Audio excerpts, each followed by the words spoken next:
Good morning. Today we start part 4 in this course, and here we will concentrate on in this part on parametric approach of machine learning. So parametric approach of machine learning is based on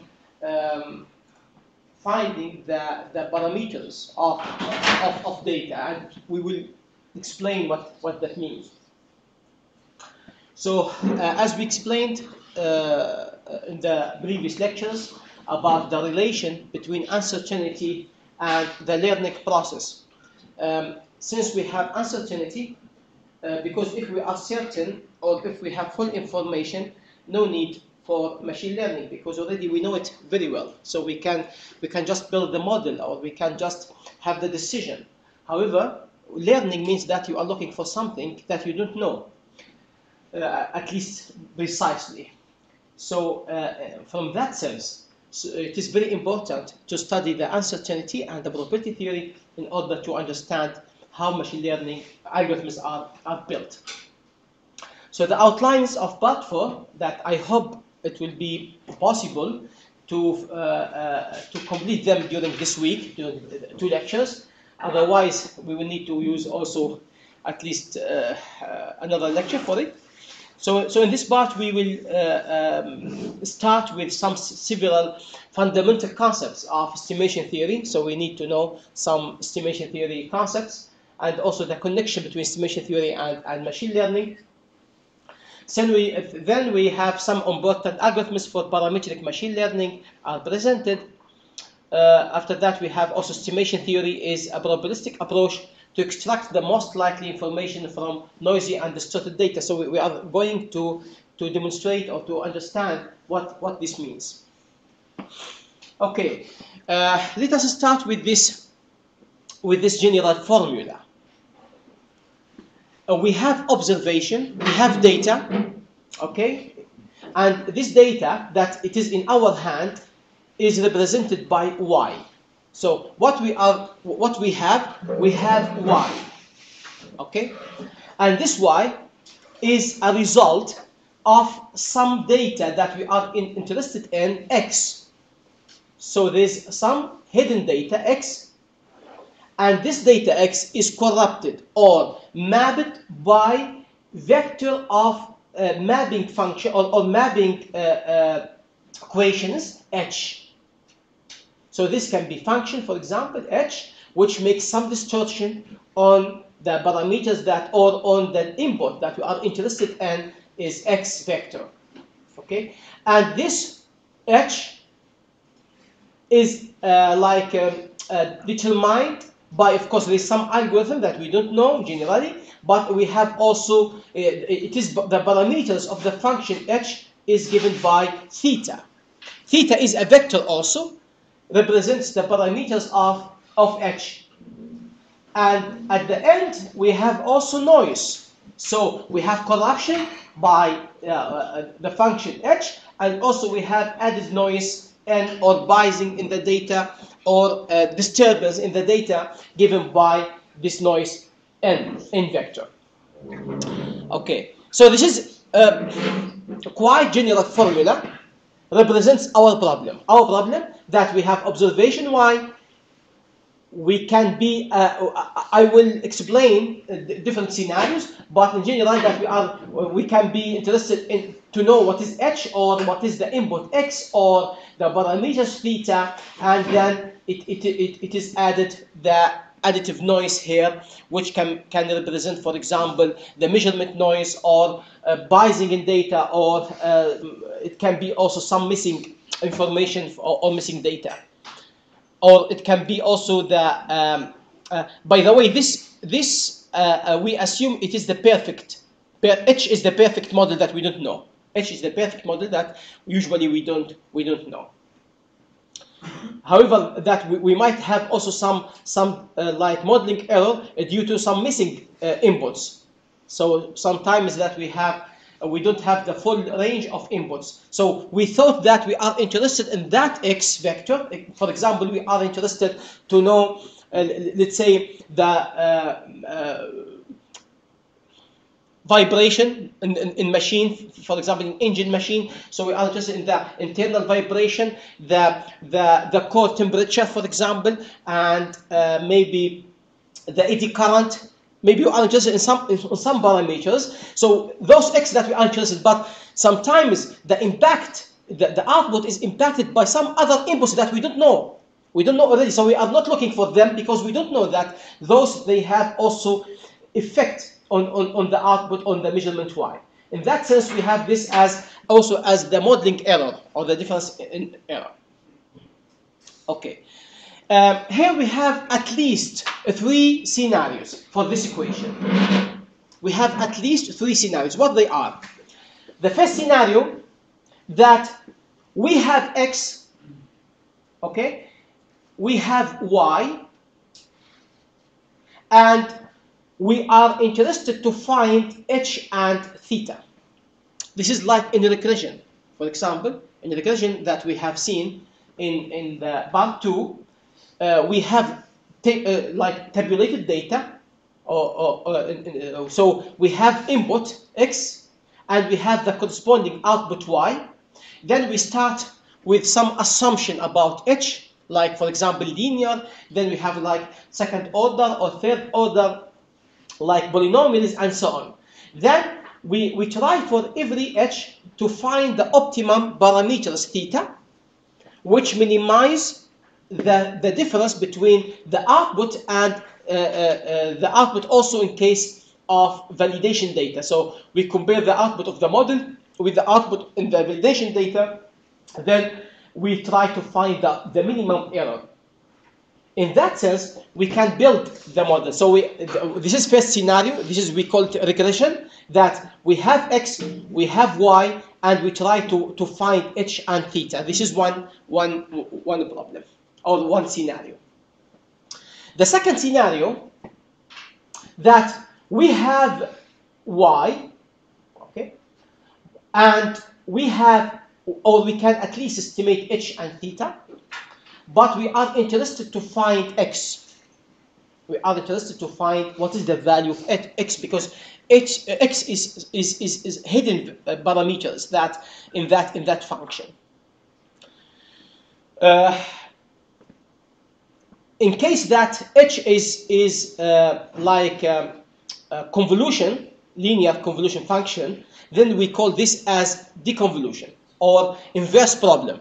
We call this as inverse problem. So we are interested to find X from the measurement Y, and we have a noisy measurement, and then we are looking for something that's hidden, and we can estimate at least H and theta. So here we don't find, or our purpose is not to find H and theta. It is given, or it is assumed, but then we try to find X based on that. This is the second scenario.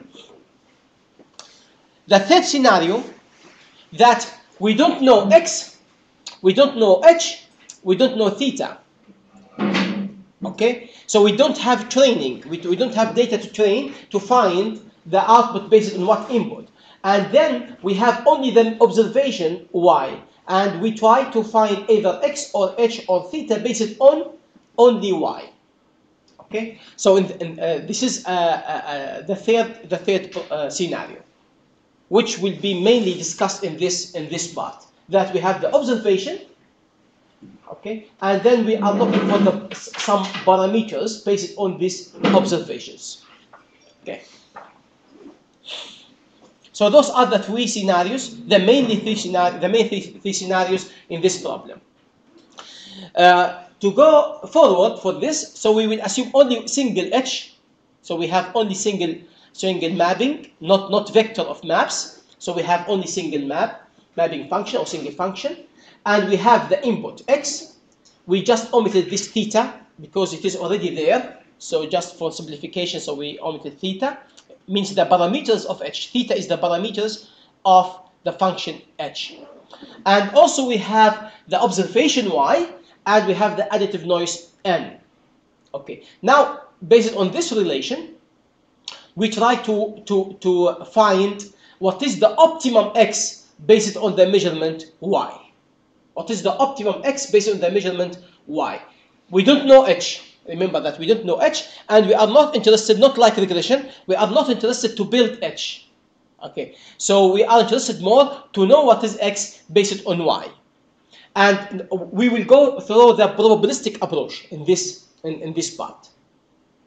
So here, if we assume that x is vector of m elements, real number with m elements, and y is like real numbers also with n elements. So it is vector with n elements. Okay, and then we have the noise. Of course, it will have the same size as y. Okay.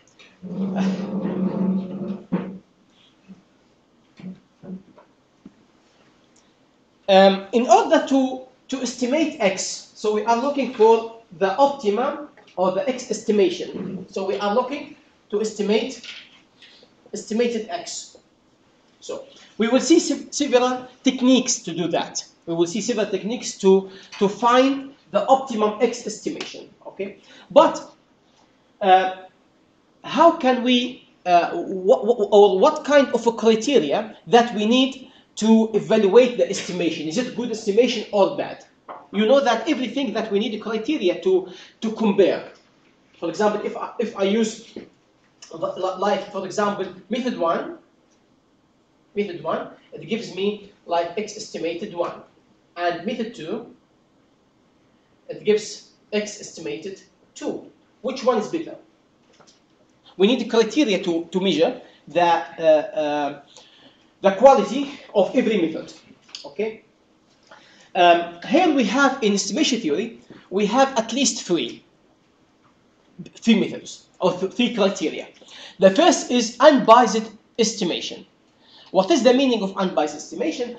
As I said, since we have y equal to h of x plus n, and since x is unknown for us, so it is uncertain for us, so it is like a random process because we don't know it.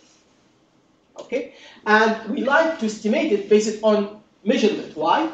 Y also because we have noise here, n, we have noise n, so y also is a random process. So we have a random process here, y, and we are looking to estimate x, and x itself is a random process for us because we have uncertainty about x, and I will add something important here later. And then the estimated x itself will be a random process. The estimated itself will be a random process because for example, if you build estimation based on a vector, let's say you have 5 measurements, y1, y2, y3, y4, y5. According to method 1, you generate what is the estimated x. But if you have another measurement, different measurements with the same method, for example, if you have another measurement, 5 measurements, then you will have different ones. So it is the same, belongs to method 1, but you have different estimated value. So based on the measurement, the estimated value can be changed every time. So x estimation itself is a random variable. So this one itself is a random variable. Okay.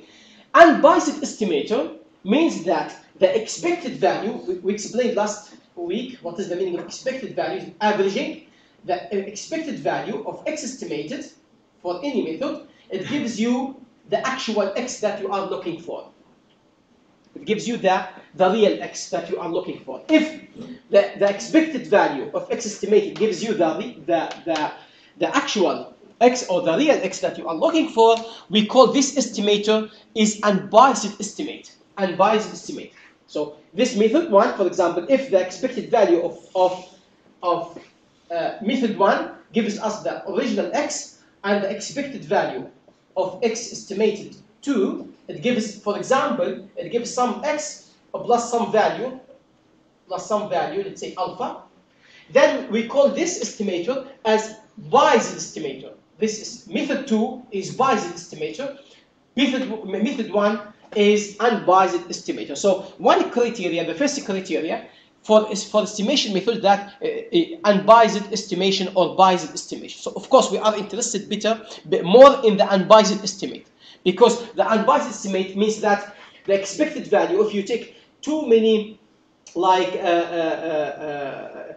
or if you average the estimate, because the estimate itself is a random variable. So if you average this estimated value over its distribution, it gives you the original x. This means that this is the best estimate in that criteria. The second one, it means that consistent estimator. This is the second criteria. We call the estimator is consistent if we take many many measurements, then we can be very close to the real one. So if our estimator is unbiased, what it means? It means that the expected value of the estimation will be the real x. This is, remember that y equal to h of x plus n. Okay, we have only measurement y. Based on y, we have estimation of this value x. So we have x estimate. So it is unbiased if the expected value of the estimated value is equal to the original x. Okay. Now, if we take many n, so the expected value of the error, what is the error? The error is the error square is the estimated value minus its mean. It is mean. The mean value, if it is unbiased, it will be the actual value. So what is this? This is the variance. And this is actually, because this is the error. This is the error. Okay? So if the limit when the number of measurements goes to infinity, this error goes to 0, then we have the best case here. So it means that as you increase the number of measurements, your error can be like approaching 0, and means that your estimation will be better and better and better as you increase the number of measurements.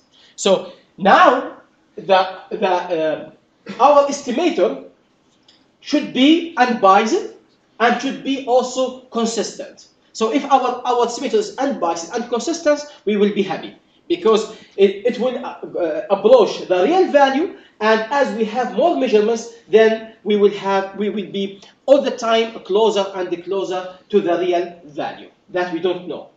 Okay. If you have two methods, like method 1, it gives you unbiased and consistent. Okay, and method 2 gives you also unbiased and consistent. It is possible, by the way. It is possible that you have more than one method. Both of them give unbiased and consistent, unbiased and consistent. Which one we should select? Which one we should select? This is the third criteria. The third criteria, we select the more efficient one. What is the meaning of more efficient? It means that because the number of measurements cannot be infinity. Always we have finite number of measurements. So all of data, like in your database, you have a finite number of measurements or of data samples. Okay, we will select the method which gives us better like error in less number of samples. So, for example, if this one will reach to the expected value, let's say of x estimation by method 1, okay, minus the real x square, this gives at n, let's say at n equal to 100 elements, this gives error 0.01. And this method, the expected value of the error square of the method 2 minus x square, this technique gives us at number of samples equal to 100, the same number of samples, but it gives like error 0.001. Of course, we will go to this one. Of course, we will go to this one, because this one gives us better estimation for the same number of samples. However, in order to measure between different estimation methods, we need some criteria to know which one is gives better, because we don't know the original x. We don't know the original x. Otherwise, if we know it, we don't need to do all this headache. So if we know x, but we don't know x, So how can we compute the error? In that case, we build what is known as efficient estimator. What is the efficient estimator? The efficient estimator, it gives for every method what is the minimum error that you can obtain. This is, if we call this as a variance, so the variance of any method, okay, should be greater than or equal to some value. This value of some function, this function is function in the number of samples n. Okay, this is the minimum variance you can achieve whatever method you have used. Okay, so if your method achieves this minimum variance, then our method is efficient estimator. We call it as efficient estimator. And fortunately, there is one criteria found by Kramer and Rao. It is known as CR lower bound. Kramer and Rao lower bound gives us the lower bound for the variance of the estimation. Okay, and I will not go through the details about the derivation, but the derivation is not hard to find. But anyhow, the variance of the estimation method is always greater than or equal to the inverse of the Fisher information matrix. And for single element, it was given by this function. So the variance of any estimation method is greater than or equal to -1 divided by the expected value of the double differentiation of the log of the joint distribution between the measurement and x. And this should be achieved with the regularity condition that the expected value of the differentiation of single differentiation of log of the joint distribution is equal to 0. We will not go through the mathematical details about this, but what I want you to know, those conditions, that unbiased estimator, second is consistent estimator, which means that as we increase the number of samples or observations, we can be closer to the real parameter. And the third, that to be efficient estimator, which gives us that the best estimator that we can have. Okay. Now we talked about the criteria, but what about the method? How can we find x in that case? I just repeat the problem very fast here.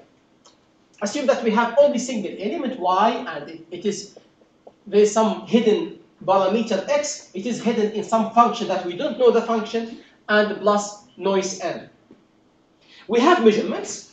For example, we have measurements like y1, y2, y3 until yn. This is all what you have. You have only the measurements y. And you are looking to find the optimum x. What is the optimum x based on these measurements? And we don't know y, h. We don't know, of course, the noise is random, so we don't know it. X can be fixed or can be also like changing with time. X itself can be changing with time or can be fixed.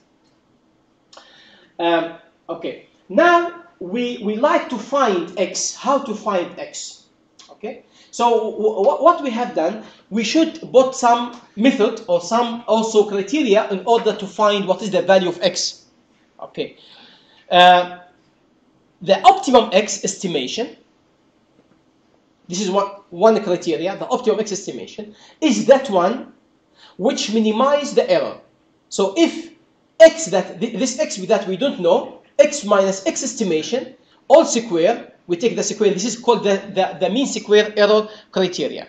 So if we take the expected value, the averaging of x minus x estimation, and x estimation should be based on what? On y, because we have only y. We have only the measurements y. And based on y, we are interested to know what is x. Okay. Now, if we can minimize this function, then we have obtained the optimum x. One may ask why we are doing this. Actually, we are doing this because later I will connect this to some very famous machine learning algorithms. So because many machine learning algorithms based on these simple basis. So based on this, we will see how to generalize this in order that the machine is looking for this hidden parameter. I like to connect this math with what we are doing. Now we have like health record for patient, and this x can be for example, some like attributes for the about health, like blood pressure, for example, hemoglobin, glucose level in the blood, weight, whatever. So we have several parameters x, and then what we have in this case, we have some observations. So we have observations about this patient. For example, the expected lifespan for people, or maybe the possibilities to get like a diabetes or whatever. So now we have observation, we have hidden elements, and now we have this h. Okay, so we have seen already that if we have data, so we have x and we have y, then we can already build some regression method or some black box that, as we have seen in the neural networks. Now, if we have only y, and we are looking for x based on y, based on the measurement, what should be x? Okay. So now we assume that we have these y's that from the measurement in the data, and we are interested to know what is x. The machine should do that automatically. But how to do that? We have to put some algorithms in our program. For example, if we have some software, we have to like plug in some algorithms in order to find the optimum x. What algorithms that we should do? It is based on this criteria that we are looking now for. Okay. This will be more clear by the end of this part 4. You will see that how can we build simple and sophisticated algorithms in order to find those hidden attributes x. Okay. Yeah. So I will not go through the detail, because this is part of other course about estimation theory. So you don't need actually to go through the details about the derivations.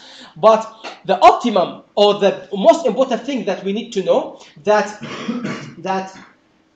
in order to minimize this error, the x estimation, this is the important result that I want you to know. The best estimation of x estimation of y is the expected value of x given y. So the expected value, you know that now we have this is a random variable, we have this as a random variable, and then the expected value of x based on the measurement, y, this will be the optimum estimation, which minimize the expected value, the average of x minus x estimation, which is based on y, all squared. So in this way, the averaging of x given y. But in order to find what is the average x given y, we need to know the integration from minus infinity up to infinity, okay, that expected value x times the conditional probability of x given y dx. The problem that we don't know this usually, it is hard to know the distribution, the conditional distribution of x given y. Usually it is not easy to find this conditional distribution function. But at least now we are talking about ideal cases. Later we will give different assumptions in order to make this possible, or practical method. But now, in general, to find the conditional probability of x given y is not that easy to find. Okay. The second criteria, maybe you say that why I minimize over the square, I like to find the estimation based on the absolute value minimization. So it is x minus x estimation absolute value. Instead of square, we put the absolute value. Is it possible? Yes, it is possible. It is called here norm 1. This one criteria is called norm 1. This called norm 2 criteria. This is called norm 1 criteria. Based on the norm 1 criteria, so we will do the same as we have done for the second case. And actually, we will find that the estimation in this case, the best estimation in this case, is the median of the distribution of the conditional distribution of x given y, the median. So the first one The best estimation was the average. The average. The second one, if you take the norm one, the best estimation would be the median of the conditional distribution. Okay. You know what is the median? The median is where the probability less than the median will be, or greater than the median will be 50%.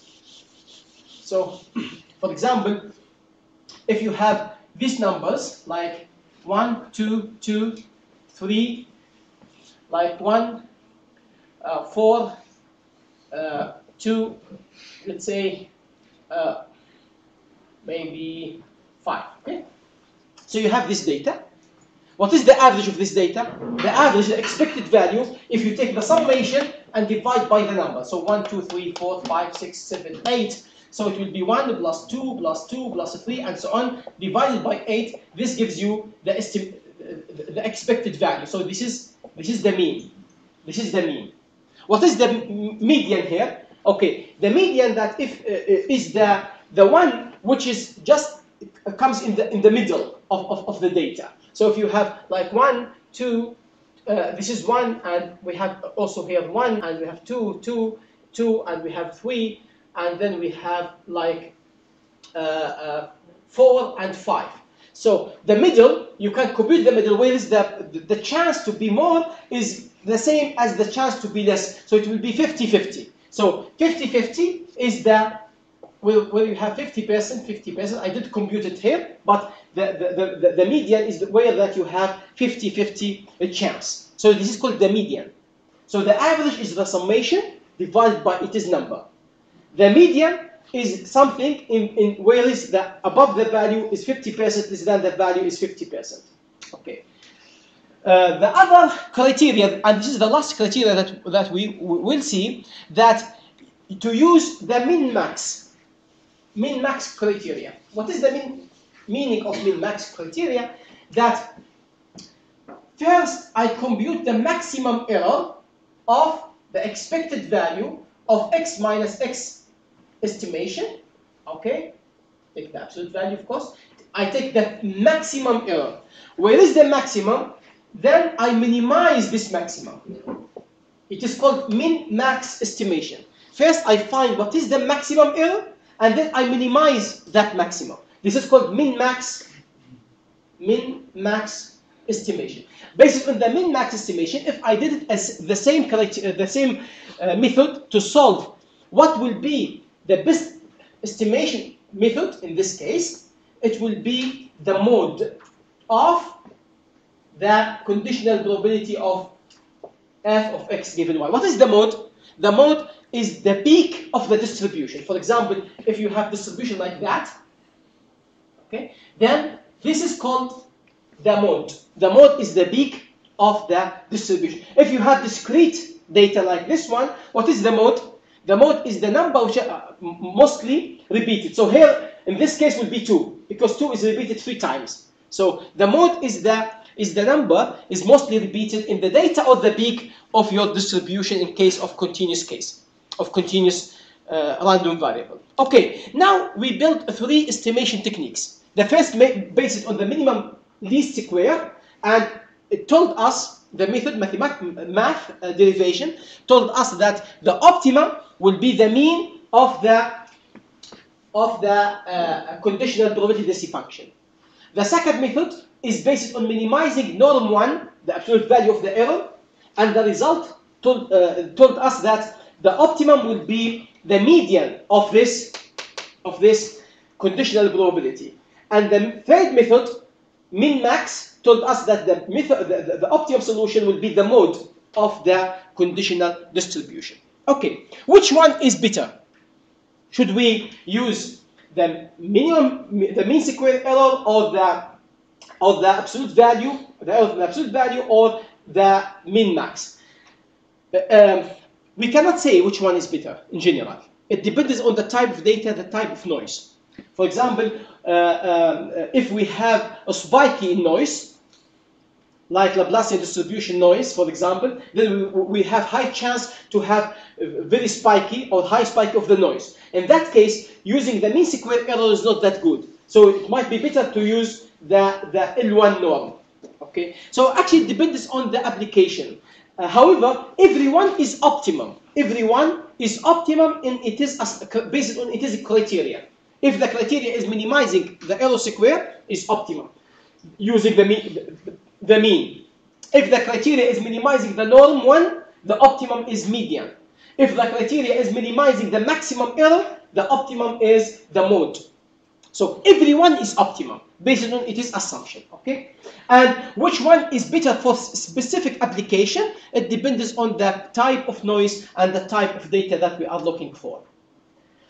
However, we have big problem here that it is really hard to find, in general, to find the distribution of x given y.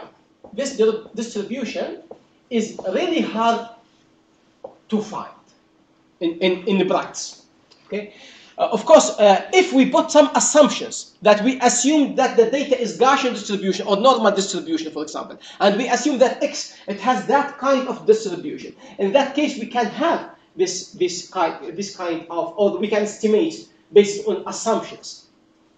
Or we have some measurements. We have already some measurement about the x and y. So we have like in tabulated data, we have database where we have x and y, and then we look to that data and we build this distribution. It is possible, but this will okay. It depends on the data that you have. Is it enough data to build the actual f, or it is only like a small data that is not enough to span or to capture all the relation between x and y? So it depends actually.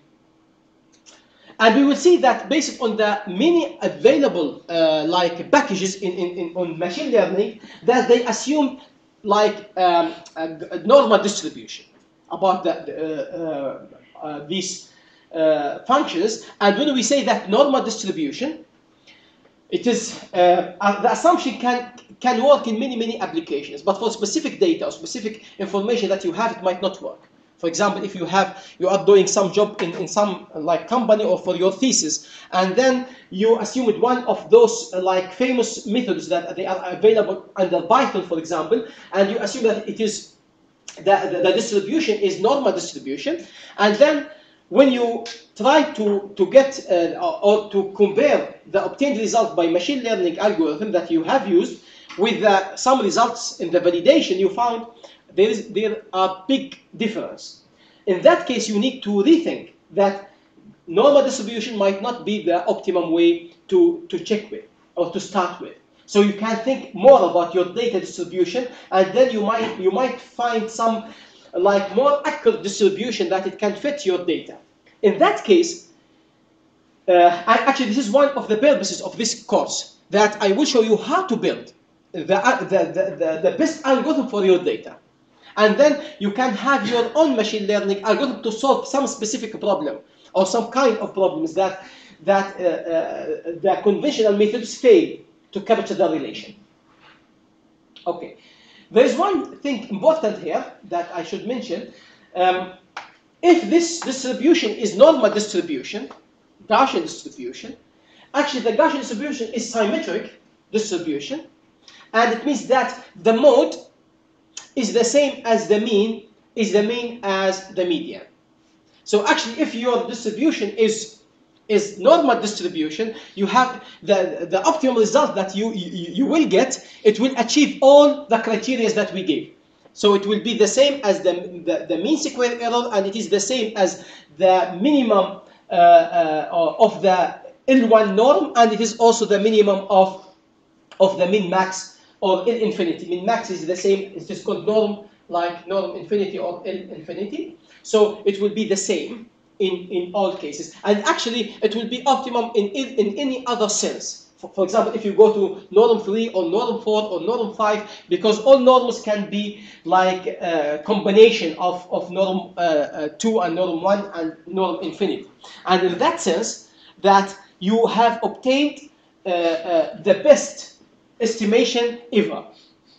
But what is the assumption? That this distribution is normal distribution. Is it normal or not? Of course, it depends on your data. It depends on the distribution of your data. We cannot generalize this result. Okay, so this summarizes that what we have said now. So minimizing the error variance, L2 norm, the mean, we take the mean of this distribution. Minimizing the absolute value, we take the median of this distribution. And minimizing the maximum of the error, it is called L infinity norm, we take the mode of this distribution. Okay. As I said, that this is not always possible to have this distribution, but this distribution actually can be like expanded by using Bayesian formula, as we have seen before. So it is f of y, f of x given y is the same as f of the measurement y based on the value x times fx of x divided by fy of y. Okay. Okay. This called posteriori distribution function. Okay, and this is called the likelihood function. Likelihood function, and this is called the priori distribution of x, and this is called the evidence of y. Let us start with some explanation, not to math, but just a general physical meaning of this function, of this Bayesian function. So now we need, if we know this distribution, we have solved the problems, because now we can find either the mean or the median or the mode easily, and then we can find the optimum parameter that we are looking for based on whatever criteria that we want. But as I said, this is very hard to find, and even if we estimate it, we might have large estimation error in this distribution. But this distribution can be expanded like the likelihood function. Likelihood function is what is the distribution of y given x. Okay. What is the difference between this one and this one? Why this one is easier to find? Because actually the likelihood function can be found from data already, from the tabulated data. For example, if we have some data like this, and then we have x and y already, and from x and y, it is much easier to build this distribution. What is the distribution of y given x? Okay, because y is the measurement, and now we have a measurement. Okay, and we can make some tests actually. We can make some tests. For example, we can generate, for example, x1 and x2 up to xn, and then we have y1, y2 until yn, and then we can, based on this measurement, we can build this distribution of y given x. And there are also some others reasons that we will see them next slides. Okay, so this distribution, the likelihood distribution, can be found from data.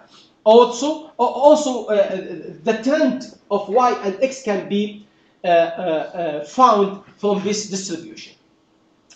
What is the distribution of x? The distribution of x, and this is very important to mention here, distribution of x represents our uncertainty about x. Okay, our uncertainty. It doesn't mean, or it doesn't necessarily means that x is random variable or random by itself. It means that it's changing all the time. It doesn't mean that x is a random process. It doesn't mean x. It can be, but not necessary. That x can be a random process, that x of t, which means that it itself changing with time. Or x can be fixed number. Can be fixed number, but we don't know it. We don't know x. In that case, how can we represent our certainty about x? For example, people can say that I know x with this x mean, and it is Gaussian like this. What it means? Okay, now if we have like in electrical engineering, for example, we know that we have like a resistor. And we can estimate, or we can read actually the value of the resistance based on some color codes that we have. In electrical engineering, we know this.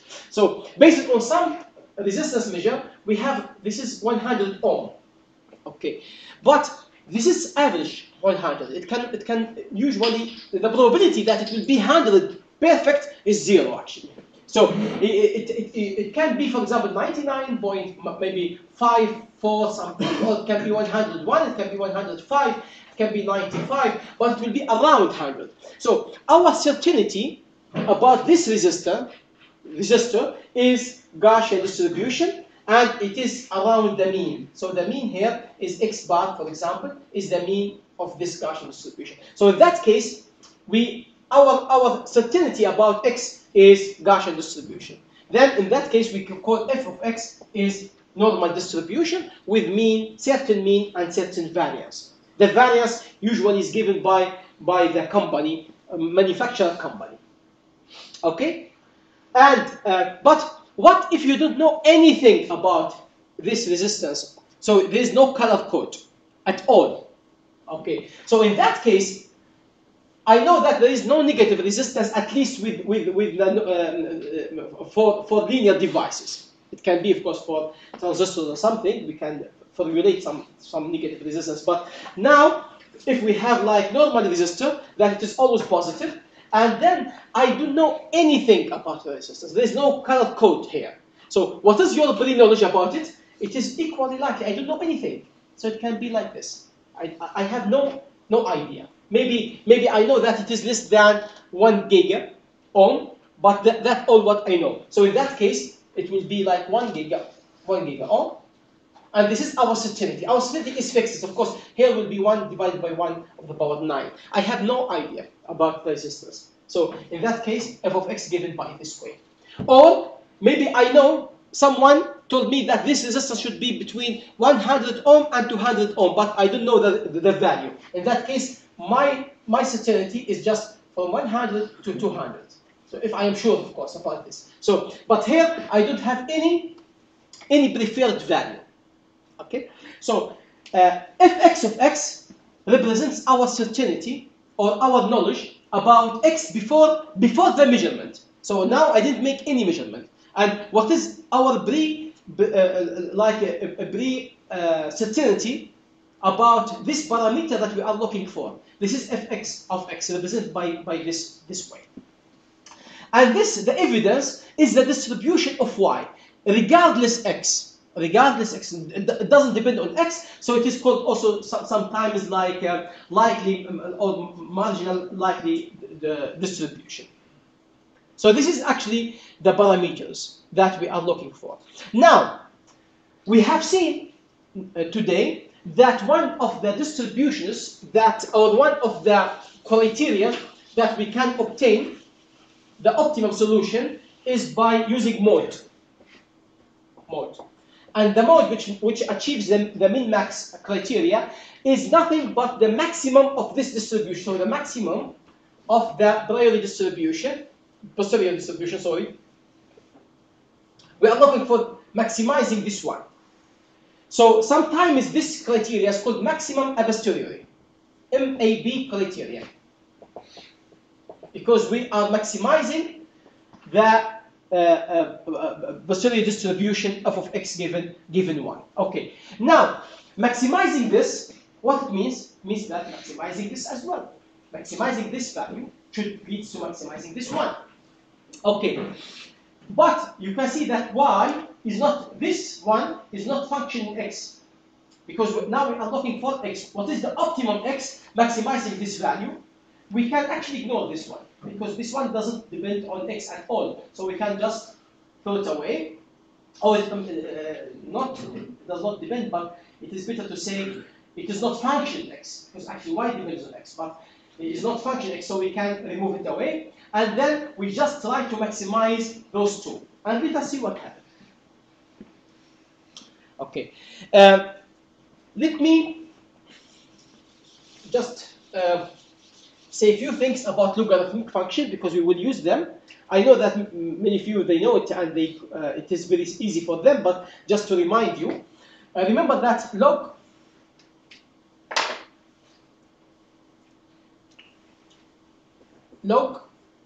for example, x of the power y equal to y log x. Okay, just general formulas for log. And remember also log x times y equal to log x plus log y, okay, and log x divided by y equal to log x minus log y, okay, and so on. So here the logarithm of multiplication is, it gives the summation of logs, and this makes the analysis much easier. Instead of, for example, if you have many measurements, y1, y2, y3, y4, instead of multiply all of them, when you take the logarithm, the multiplication will be converted to summation, and this makes the analysis much easier.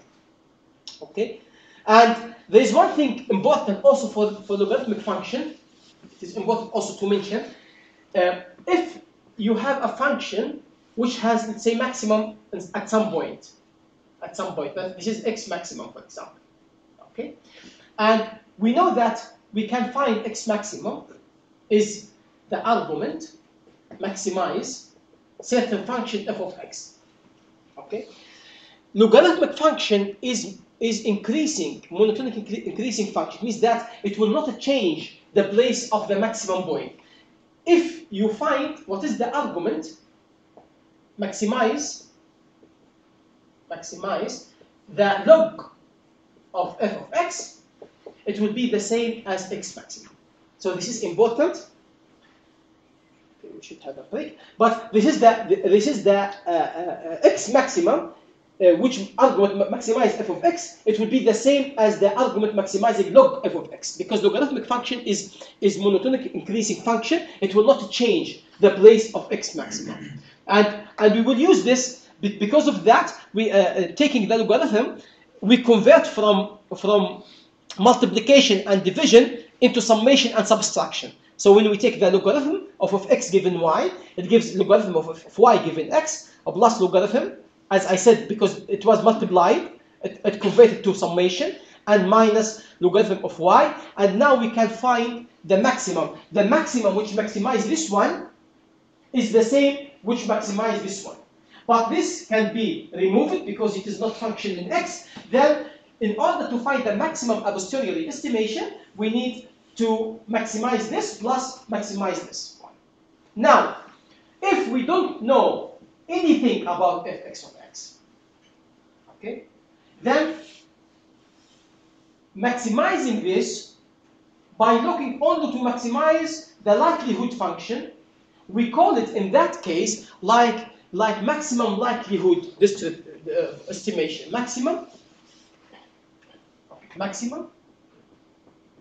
Maximum likelihood. What it means? It means that we maximize f of y given x. This is the likelihood function, as we said. So instead of looking to the maximum of x given y, this is maximum a posteriori, which is the optimum estimator. X based on this is the optimum estimator. We can go to the another estimator. It can be optimum and it can be suboptimum or suboptimal. Okay, estimator which is called maximum likelihood.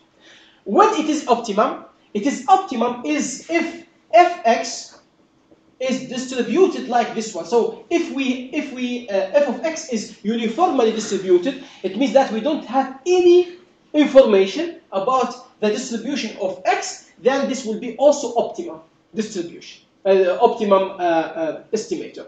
If we know the distribution of x, or we know that the distribution should have some criteria, for example, but we didn't use it, then the maximum likelihood, it gives us some suboptimal estimation, as we will see them in different examples in after the break.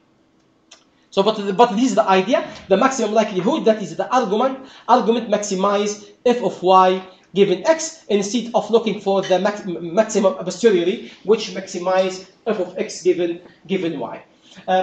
We went through different math equations, but things will be clear now after numerical examples. So we will have several examples in the after the break to explain all this math and how to use the math that we have set in this part. So we can take a 15-minute as break and then we continue. Hello again. So we continue. We start with example 1. So now we show through a few examples how can we estimate the parameters with a process associated with uncertainty. So we have uncertainty in certain processes and we like to estimate the parameters.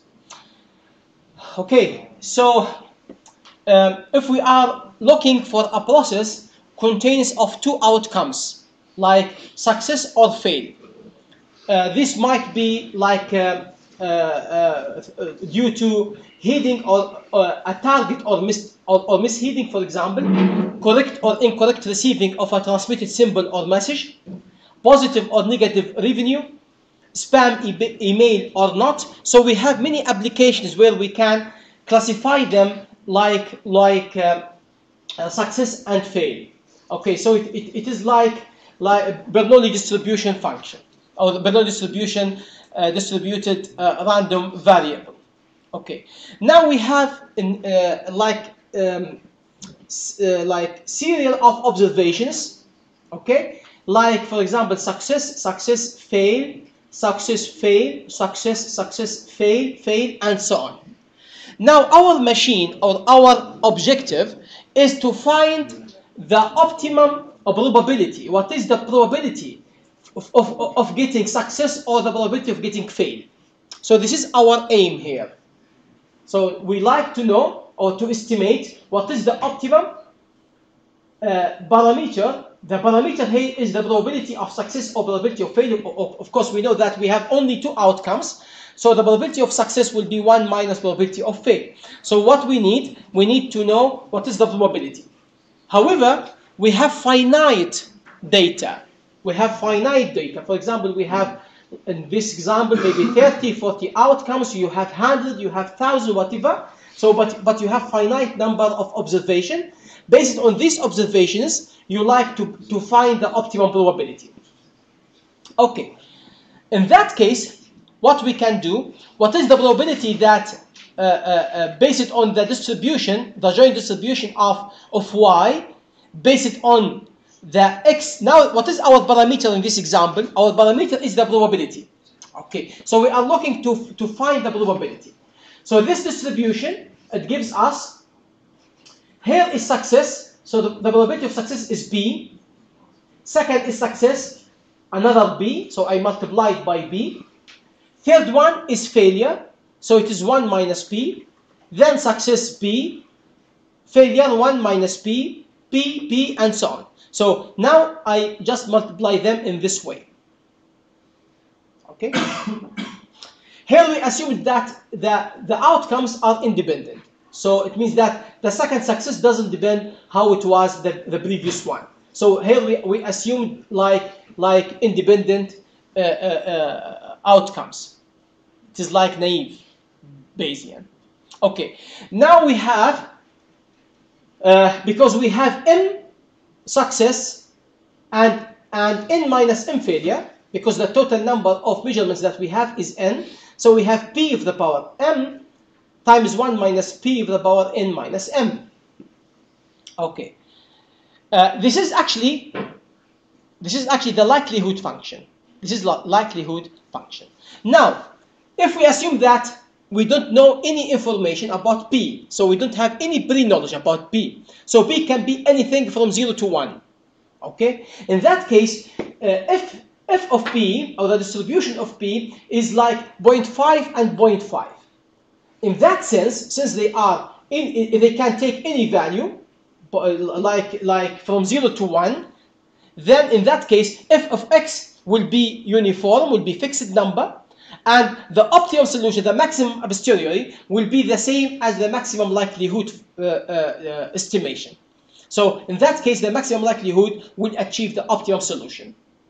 Okay, when we take the log of this function, remember that we take logarithms to make it easier to solve only. Okay, now when we take the log, even it can be actually, in this case, can be solved without taking the logarithm because it is very easy. But in general, taking logarithms can make the many problems much easier to solve.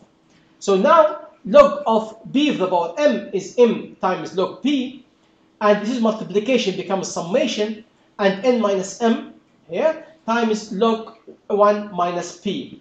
Now we are looking for the best estimation. So the best estimation is that one which maximizes this function. So we differentiate this function with respect with p, and then we find the value of p. So when we differentiate them, we got that the estimation of p is equal to m divided by n. This is called the maximum likelihood estimation for this problem. So if you have m success and n minus m failure, so the optimum to say what is the probability to get success is m divided by n, which looks very intuitive actually. Okay, and the next question is that is this estimation is biased or unbiased, and is it consistent or not? Is it efficient estimator or not? To say that the probability of success is m divided by n. It is simply like that.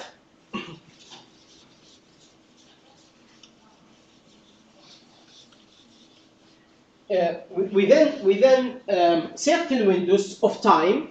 So you was looking for your email account, and then you receive some spams and some good junk emails and not junk emails. So if we call that the junk email is like failure, and then unjunk email is success. So the first email you receive is junk, then success, junk, then success, and success. Okay? And now, based on this measurement, how many elements that you have? 1, 2, 3, 4, 5, 6, 7, 8, 9. We have 9 emails. What is the maximum likelihood estimation that you will get junk email? So getting junk email is simply you count the number of junks like failure 1, 2, 3, 4. It will be 4 over 9. And the probability that you get success or get unjunk email will be, the rest will be 5 over 9. And this is 1 minus p, equal to 4 over 9. Is this the real probability or not? This is the maximum likelihood parameters that you have.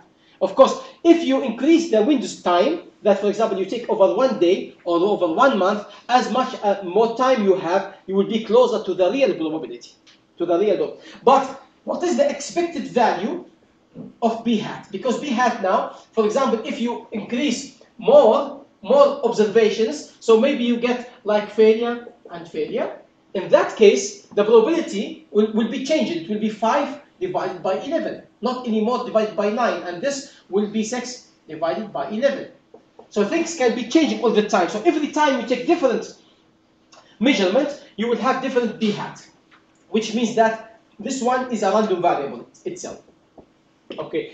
If the expected value of the random variable b hat is the same as the original probability that we don't know, then we have unbiased estimator. Okay, let us check if it is unbiased or biased estimator. So you can see here that if we define a random variable yk, it is called indicator function. Yk is equal to 1 if we got like success, and 0 if we have failure. Then the expected value of yk will be 1 times the probability that yk equal to 1 plus 0 times the probability that yk equal to 0. And this will be the original probability p. And then the expected value of b hat is equal to 1 divided by n, the expected value of the summation of yk, because it is the indicator function. And then after solving this, we got p. So it means that this estimator is unbiased. And is it consistent or not? We can do it also easily, but I don't know. I will not go through the details here. But the variance of p hat is the expected value of p hat minus the expected value of p hat itself, all square. So this is the error actually square. And if we solve this expectation, we got finally that this variance equal to p times 1 minus p divided by n. It means that the error will go to 0 as n goes to infinity. Then this will be consistent estimator, and actually it will be also efficient estimator as and I left this as an exercise that you can check that the variance of the estimation will follow the same formula, and this will be left as exercise. Okay. Now, what if you know a little bit about x? So you know that the probability b, the parameter, the original probability b, which is, we call it x now, it has some distribution like this way. Of course, the maximum of b, we know that is 1 because the probability is between 0 and 1. Okay? So, but we have some uncertainty knowledge, or we have some uncertainty like vision about x before we make the measurement. Before we make the measurement, maybe because of some experience or because of some information that we got, that the distribution of x is not uniform anymore. So the distribution of x is 4 times e to the power minus alpha x, as it was given here. Is it still optimum to say the maximum likelihood, that the maximum likelihood, we found that b bar with the maximum likelihood is m, number of success, divided by the total number of trials or of observation. This was optimum, but this was optimum when we don't know anything, or we don't know any information about the original b or x. It means that it was like uniform from 0 to 1. In that case, the maximum likelihood is the optimum one because it will give the same solution as the maximum a posteriori. But now we have some knowledge, some pre-knowledge. So the priori distribution of x that we know, it is not uniform. In that case, the maximum likelihood is suboptimal, is not optimal anymore. It's not the optimal solution anymore. It is just suboptimal solution. And if we want to solve the optimal one, then we go back to the original equation, because the original equation that we are looking to maximize f of x given y. This gives the maximum a posteriori estimation for the parameter. And in that case, okay, let us go back. Yes. So now we try to find this the function, yeah, this one. So we try to find the maximization for the likelihood, but multiplied also by the distribution x. And now we have the distribution x. Okay. Of course, when we take the logarithm, we can just distribute the logarithm. So the logarithm of y given x plus the logarithm of f of x. And this what we can do, but before that, we need to know what is alpha. We need to know what is alpha and the value of alpha. We know that the area under any probability density function is equal to 1. So the integration from 0 to 1 for e minus alpha x dx must be 1. Then we can find the value of alpha, and alpha here, it was found that alpha equal to 3.9207. Okay, and this is now the distribution of x. Before we make any measurement, so before looking to any measurement, this will be the distribution of x. So looking to this, actually, you can see that this is 0.2, this is 0.3. Actually, the probability that your original b, that we don't know it, the probability that to be less than 0.3 is about 70%. 70% to be less than 0.3. So it is not equally likely anymore. It is not equally likely. So now we need to plug in this information into the estimation theory, or into the equation that we find the best estimate for the parameter x or p. Okay, now we added this f of x. You can see it here. Okay, and we have the summation over all observations that we have. And then we need to differentiate this with respect to x and equal to 0 in order to find the maximum point. And this will give the maximum a posteriori. So this will be the optimum solution. And for the first one, it will be very similar to that what we did in the first part of this example. So it is just m log x plus n minus m log 1 minus x. X here is p, the same as p, plus, because we have here 4 e to the power minus alpha. Alpha, we said that is 3.2 something times x. So when you take the log of 4 e minus 3.2 x, for example, this will be log 4 plus this value, and when you take the log of this value, you take the value here, so it will be like minus 3.2 of alpha times x, and this is what we have get here. So minus alpha x. Okay, this is log for the natural base, and this equal to 0. Now we differentiate this equation with respect to x. It is easy to find. Differentiation of log x equal to 1 over x.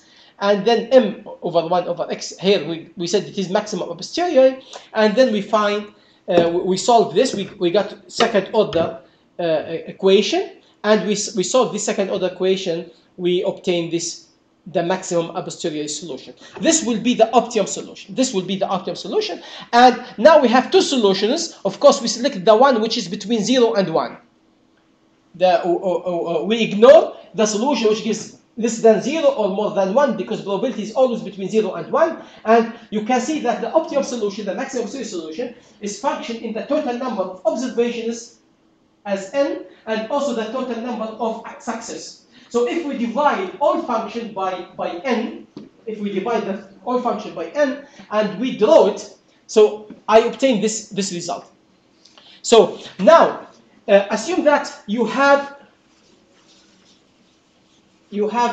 this for the email example. So you have success, success, fail, success, and fail, fail, fail.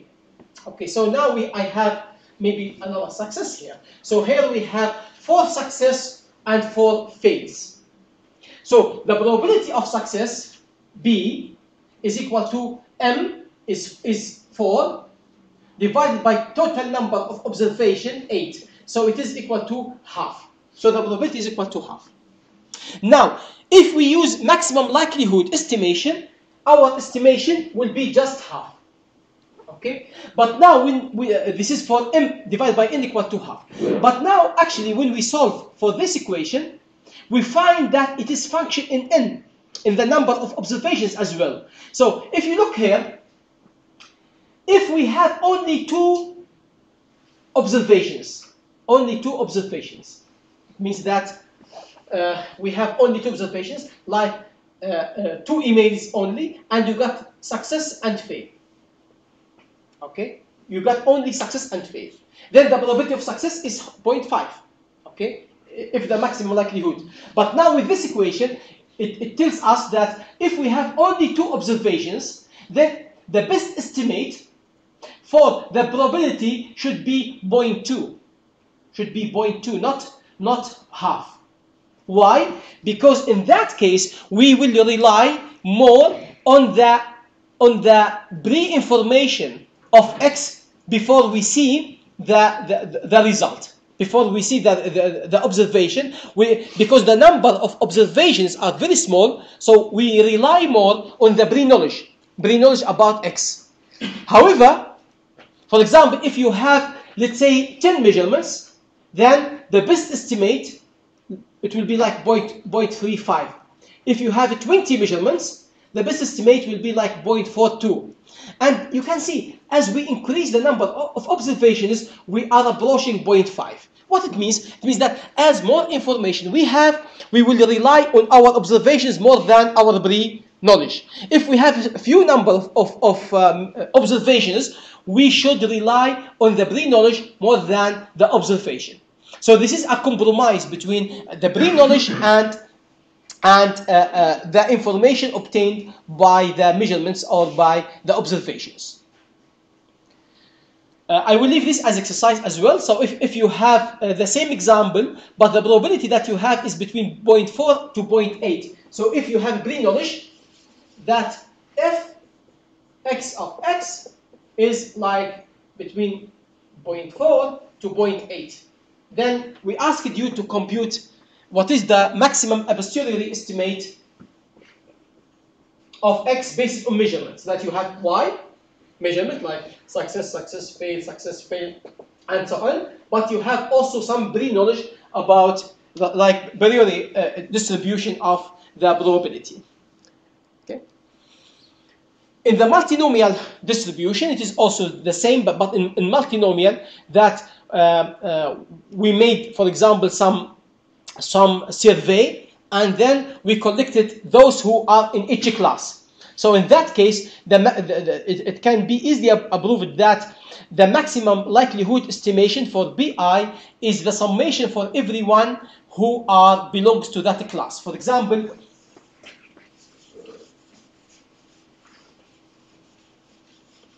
if we have survey with three outcomes, that, for example, class 1, class 2, class 3, and then we made a survey for like 20 people. We find them in this way. So the outcomes was C1, C1, C2, C3, C1, C2, C1, C1, and so on. So we start to count how many ones was in class C1 and how many ones in class C2, and then, for example, for those who are in class C1, we can define xi equal to 1 if this belongs to C1, if I belongs to C1 or Ci, okay, and 0 elsewhere. In that case, we count, for example, this one, C1 belongs to C, the first one belongs to C1, this is T, of course, the number of sample. So this belongs to C1, so we count 1 plus 1 plus, this is 0, 0 plus 1 plus 1 plus 1, and so on. So out of 20, we have, let's say, 8 belongs to C1, so the probability of C1 will be 8 divided by 20. The probability of C2 will be, let's say, 10 divided by 20. And finally, the probability of C3 will be 2 divided by 20. This will be also the maximum likelihood estimation in the multinomial density function. The way how to compute those optimum solutions is very important for machine learning. And now we come to one very important example. We have a measurement yi, and we are looking for some hidden parameter x, and this parameter x is, let's say, it is fixed, for example, value, but we don't know it. And this x is corrupted by adding additive noise, ni. So ni is normal distribution with independent and identical zero mean normal distribution, and we have x, and then we have the measurements yi. All what we see is yi, and we are looking to see what is the distribution of x. So the problem now, in that way, y equal to yi, the measurement yi equal to x plus some ni. For example, ni is normal distribution with zero mean and variance sigma n, so it is like 1 divided by 2 by sigma n. Okay?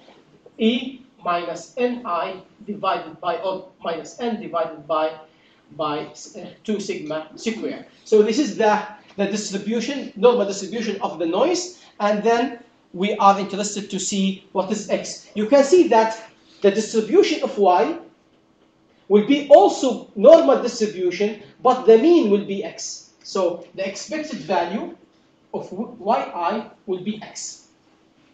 Because this is zero mean, this is zero mean, the mean here is 0.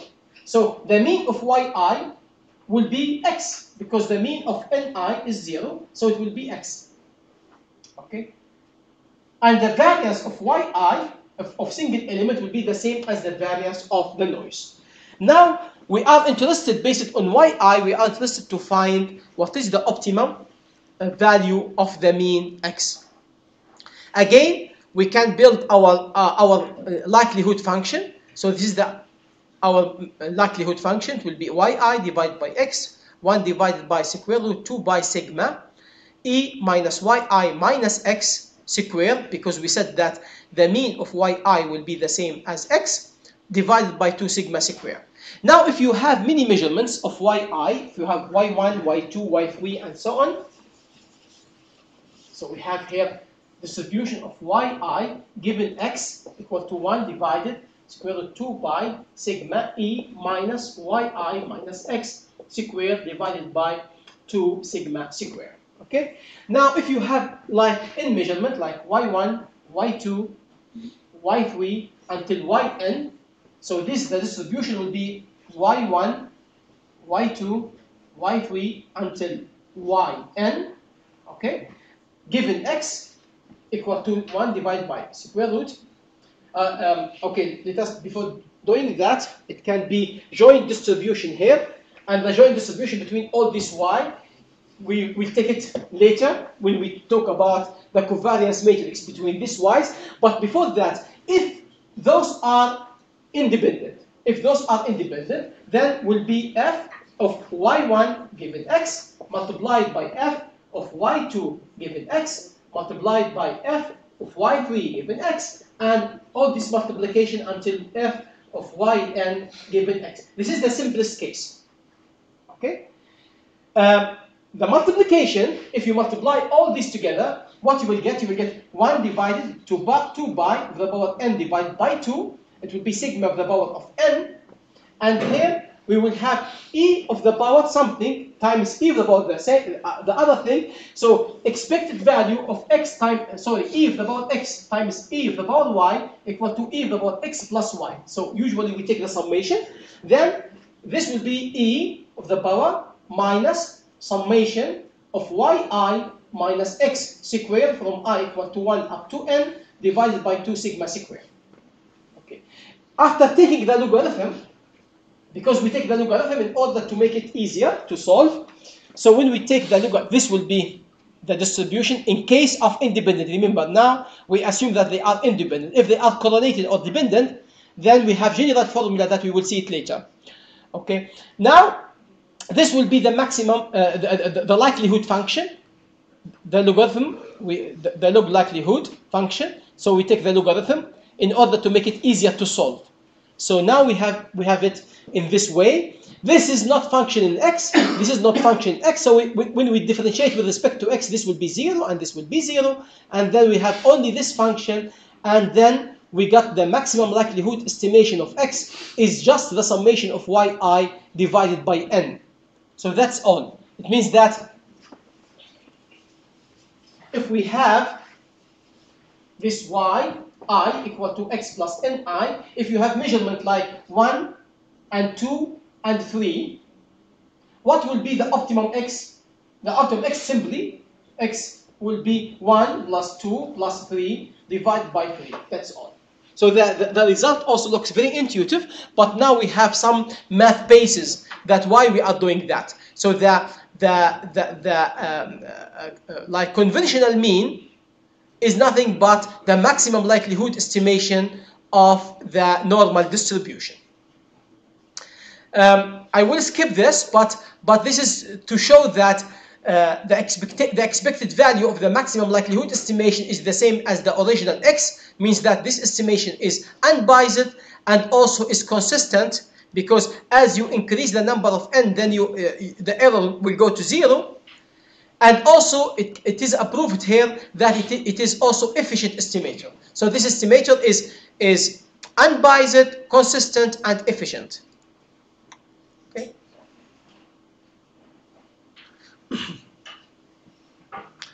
If we are interested to estimate what is sigma instead of x itself, so we are interested also to estimate the variance of the noise from this equation. So from this equation, we are interested to find the variance of noise. What we will do, we will make the differentiation with respect to sigma, and we make it equal to 0. And then we got this maximum likelihood sigma squared, the maximum likelihood variance, is equal to the summation of yi minus xml, the maximum likelihood of x, squared divided by n. However, if I check is it biased or unbiased, actually I will find that it is biased estimator. So for the variance is biased estimator, but it is easy to convert to the unbiased estimator simply by dividing over n minus 1 instead of n. This will be unbiased estimator. However, if n is large, it doesn't matter actually. You can divide by n or n minus 1. It is not a big problem. Okay. Yeah. If you have the distribution of x now, this would be the solution. Okay. Just 2 minutes. So now we compute the distribution of x. We find that x equal to the estimation of x is the summation of yi divided by n in case of maximum likelihood estimation. If you have some pre-knowledge about x, so x is not uniform. So x, for example, if I told you that you have estimation or you have a pre-knowledge that x, it has normal distribution itself. X itself, it has this yi equal to x plus ni.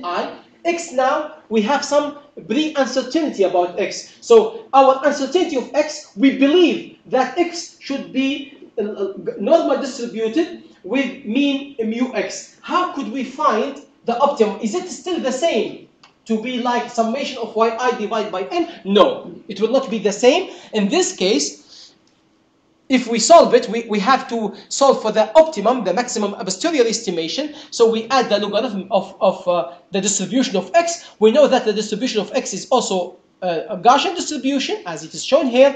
Now we make the differentiation with respect to x and equal to 0. And when we solve it, we find very interesting equation, actually, that we obtain that the maximum a posteriori is function in the variance of x, the variance of noise, and this is the pre-knowledge mean of x, and also multiplied by the summation of yi divided by n. Let us check this function, what it means. Assume in the beginning that n is infinity. If n is infinity, it means that you have a lot of measurements. So if you divide this by infinity, this will be 0. Okay, this will be 0. And now, for this value, since n goes to infinity, okay, so in that case, this will be very, very large, and this will be very small. So we ignore this one, and sigma x squared cancel sigma x squared, and then we will have summation of yi divided by n, which is nothing but the maximum likelihood estimation. So if we have very large number of samples, then the optimal solution will be the maximum likelihood estimation. If we have much lower number of samples, n, for example, if n is very small, and sigma x is small as well. So what happened? Let us take the limit, so n equal to 0. If n equal to 0, so this will be 0. Sigma square will cancel sigma square. Then we have mu x plus n equal to 0. So this will be 0. Then we will have the summation, and sigma x equal to 0. So this will be also 0. Then the optimum, the maximum posteriori solution will be only the mu x. What is the mu x? Is our belief about the value of x before the measurement. For example, if the value of x that we believe that it is mean is 5, then we will say that if we don't have measurement, then we take the value, the pre-knowledge value about x. So this is the way how to compute it, and this is the impact of the maximum a posteriori over the maximum likelihood. Yeah. So we stop here.